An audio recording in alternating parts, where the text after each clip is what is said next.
Hello दोस्तों, स्वागत है आपके अपने YouTube चैनल कृषि दर्शन न्यूज पर। दोस्तों, अभी तक आपने कृषि दर्शन न्यूज को सब्सक्राइब नहीं किया तो सब्सक्राइब जरूर करें, साथ में बेल आइकॉन भी जरूर दबाएं। दोस्तों, 25 जनवरी 2023 वार बुधवार सबसे पहले चर्चा करेंगे वायदा बाजारों की। तो केएलसी 3% गिरकर बंद होती हुई 37.55 के ऊपर नजर आई।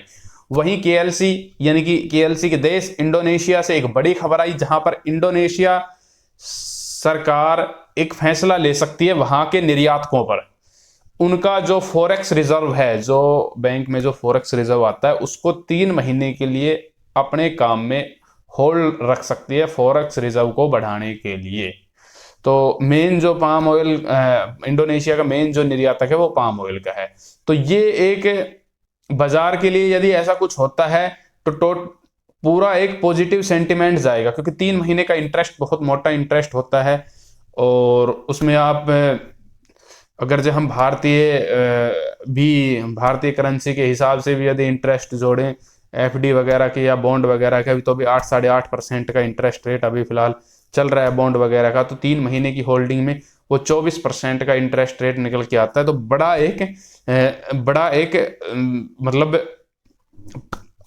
एक निर्यातकों को, खास तौर पे आयातकों को एक झटका हो सकता है, क्योंकि इतनी इन्फ्लेशन जो निर्यातक है वो पहले ही उसका इंटरेस्ट जोड़ के और भेजेगा। अब इसमें देखना होगा कि किस प्रकार से उसका फैसला लेती है। अब बात करते हैं भारतीय बाजारों की। तो भारतीय बाजारों में आज स्टेबिलिटी रही, तिलहन के बाजारों में कोई बड़ी गिरावट नहीं रही। जो बाजार कल थे लगभग वही बाजार रहता हुआ नजर आया। शांति के अनुरूप कामकाज होता रहा, कोई परिवर्तन नहीं हुआ। सुबह जो भाव खुले वही रहे, कहीं 10-20 रुपए की हल्की सी नरमी देखने को मिली, कहीं 10-20 रुपए की तेजी देखने को मिली। तो बाजार स्टेबिलिटी के साथ ही कामकाज करता हुआ नजर आया। भरतपुर 58-50 के भाव है, वहीं दादरी 59-50, भिवानी 58-50, रेवाड़ी 58-50 40 कंडीशन लेव के भाव है। जयपुर 61-50, टोंक निवई मालपुरा 6025 के आसपास कामकाज करते हुए नजर आई है। उसके अलावा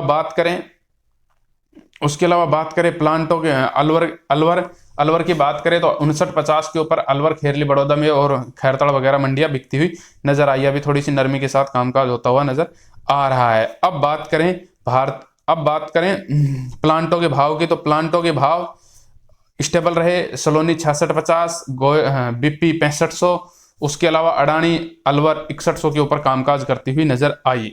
गोयल कोटा 75 रुपए टूटकर 5825 के ऊपर कामकाज करता हुआ नजर आया। तो ये प्रमुख प्लांटों और मंडियों के भाव थे। अब बात करते हैं नरमा में आज स्टेबिलिटी देखने को मिली। रुई के बाजार स्टेबल रहे। बिनोड़ा खड़े में कोई बड़ा उतार चढ़ाव नहीं हुआ, ना बिनोड़ा में कोई बड़ा उतार चढ़ाव हुआ। स्टेबिलिटी के साथ कामकाज होता हुआ नजर आया। लगातार आवकें बढ़ रही हैं, उनका भी अपना एक काम हो रहा है। और जो 6 सेंट का जो डिफरेंस अब बचा है भारतीय और उसमें, वो कंटिन्यू अब कैरी करना चाहिए कुछ दिन के लिए। वो 15 फरवरी के बाद जाके वो अब मिलना चाहिए। तो भाव की चर्चा कर लेते हैं। विजयनगर 8470, इलाहाबाद 8112, आदमपुर 8282, संग्रिया 8166, सिरसा 8176, उसके अलावा अनूपगढ़ 8534, फतेहाबाद 8075। खैरतड़ मंडी की बात करें तो 8150 के आसपास बिकती हुई नजर आई। रेवाड़ी 8000 के आसपास बिकती हुई नजर आई। वहीं बहरोड मंडी की बात करें तो 7950 पर बिकती हुई नजर आई। तो ये प्रमुख मंडियों के भाव थे। अब बात करते हैं गेहूं पर बड़ी खबर आई है। सरकार 30 लाख मैट्रिक टन गेहूं का ओपन मार्केट में बिकवाड़ी करेगी। तो एक बड़ा अमाउंट अब सरकार बेचने का निर्णय बना चुकी है।